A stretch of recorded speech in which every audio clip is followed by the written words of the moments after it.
WILS. 6:23 Monday night, Michael Cohen, 1320 WILS. A newly released IRS letter finding that examiners used Google Maps as evidence to revoke the 501c status of a homeowners association. So just how much technology is the IRS utilizing to get information about you? To talk about that, I'm joined by Joe Mastriano. He's a CPA, IRS audit expert.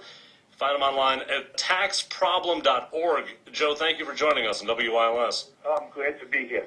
How long have you been battling with the IRS, if that's the right term?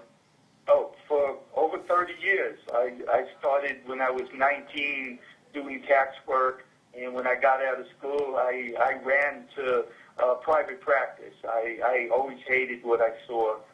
The IRS has been going after people for many, many years. Would you say the IRS on the whole is a reasonable organization? No. Occasionally, there you have people that work within the IRS that are reasonable, but what happens is a lot of them are let loose to do what they want to do to collect money. Why are they motivated this way? Is it something personal, or are they somehow incentivized to do this? No, and people need to realize that the IRS doesn't have personal vendettas against them. They really don't care about you. Their managers, good or bad, their managers wind them up and send them out. They have a one-year course on how to collect money, not how to do accounting or how to do taxes or how to be reasonable or professional. It's how to collect money. Are they rewarded for being more effective in doing so?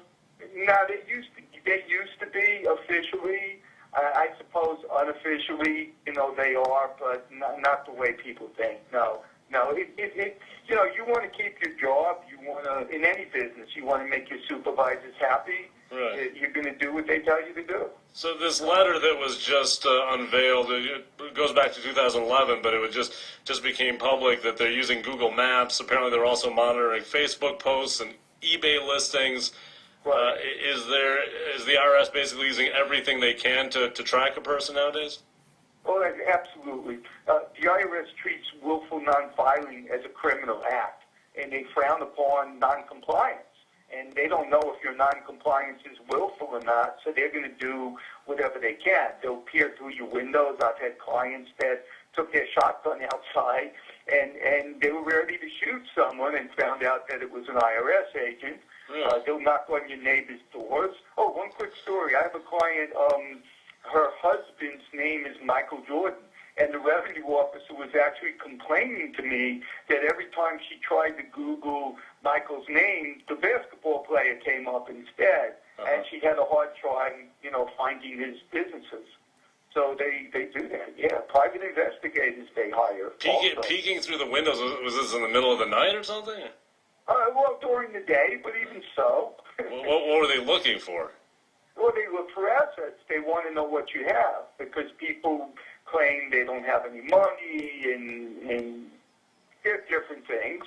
They find, it's very typical. I've actually been waiting for collection officers in my clients' houses, and when they come in, they start peeking their head around the sides and trying to wander off in different rooms. Just to happen to see things that might be evidence. I'm talking to Joe Mastriano. He's a CPA, IRS audit expert. The website is taxproblem.org. So, with the IRS now having access to all this, online information, how do you suggest somebody goes about dealing with them when it comes to acknowledging all this stuff that's online? People should give up trying to hide assets. You really need to file and pay your taxes. And I recommend people do not use these IRS representation firms or these unlicensed firms. Hire a professionally licensed CPA firm or a professionally licensed law firm where the firm itself is professionally licensed. And that'll be your best bet of having quality help. Now, if you want to hear it, I have a 4-part plan not to be audited. The name of the game is don't be audited because they'll really go after you for money. I've had clients that were audited that they're contractors and they have a small business, and the IRS is disallowing their employee and contract labor, their materials, and sticking them with huge, $50,000 bills, and basically destroying their lives. Well, no, you said don't go with the representation firms that aren't certified. Was that it?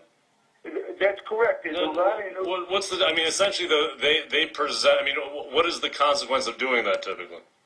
Well, what happens is they hire CPAs and attorneys to work for them, but they keep them separated. They don't know what the salespeople are doing, and the salespeople will make promises. So you'll get, people will hire them based on a promise that they'll lower your taxes to 10% of the total liability. There's companies that were huge that recently were put out of business for making those phony claims. Okay, so essentially what's happening in the back doesn't really equal what they're saying is going to happen. About a minute left, Joe, if you could, Sure. Give me the 4 points on avoiding an audit. Okay, point 1, file an extension. Number 2, by the end of August, the IRS has the wage and income transcript information, your W-2, 1099, K-1s. You always want to know what the IRS has on you, because if your tax return doesn't match up to their matching program, you're going to get audited. Number 3, make sure you file about a week before the end of the extension. That's like the first or second week of October. And the 4th thing that's critically important, and which is why you need experienced people, is that the most simple types of returns can get through. But if you even itemize, if you have employee business expense, you need to document with footnotes that return. Things like taxpayer understands the code and the rules, taxpayer stands by with documentation, third-party evidence, receipts, everything. You want to let the IRS know that you didn't just put numbers on your return to lower your deductions, that you're familiar with the law and you're familiar with the way the IRS handles So things. they'll actually read those footnotes and think to themselves, this person clearly has backed this up, we're not going to bother here. Exactly. Okay. I don't know one person that has done this. My clients, other people, we don't know one person that's been audited. Well, that is a good plan of action. Joe Mastriano, CPA and an IRS audit expert online. It's taxproblem.org. Joe, thank you for joining us on WILS. Glad to be here. Or they can Google Killer IRS. That's my trademark. Killer IRS. Wow, that's one way to go. I have a free 74-page download. Okay. They can get all this valuable information for free. Thank you so much, Joe.